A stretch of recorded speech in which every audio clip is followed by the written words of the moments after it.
Everyone thinks ancient China, especially the Qin dynasty, was all about military power. But here's the twist: Qin wasn't militaristic at all. It actually punished people by making them soldiers. At the same time as Qin's reforms under Shan Yang, Rome was doing the exact opposite. Rome made the rich fight the most. The top classes, the first tier and the equites, contributed 98 centuries of soldiers, and each of those units had one vote to elect the consuls, the leaders of the republic. Meanwhile, the poor? They got 5 token units, with barely any political power. In short, in Rome, those who bled for the state chose its rulers.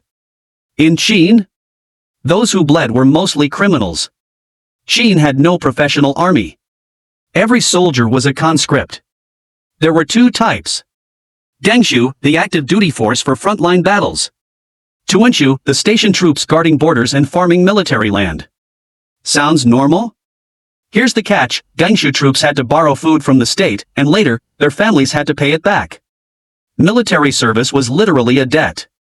Tuanshu troops had it slightly better: they were fed by the government and could farm a little on the side. But both systems were full of what we now call penalty soldiers. You'll often see terms like Zishu or Zijia in Qin records. That meant you committed a crime, and instead of paying a fine, you were sent to the army. If you couldn't afford the fine, the default punishment? Suit up. One Qin law even says, if a soldier illegally sold grain, he'd have to serve 2 extra years. And if his superior didn't report it? 1 extra year for them, too. Collective punishment in full force. And Qin didn't stop there: they also sent disgraced officials, merchants, even sons-in-law of criminal families to serve at the border. The Qin idea of reward? Don't fight anymore. The highest rank an ordinary civilian could earn was called Bu Geng, literally meaning exempt from combat. That was the prize. Not medals. Not glory. Freedom from fighting. Shan Yang made military exemption the ultimate reward.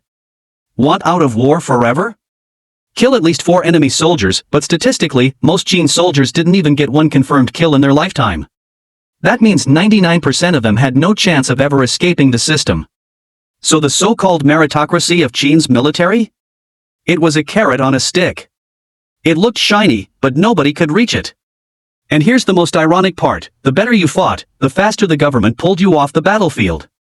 Qin's version of thank you for your service was, okay, now go home. A truly militaristic state? Rome rewarded warriors with power. Qin rewarded warriors by letting them stop being warriors.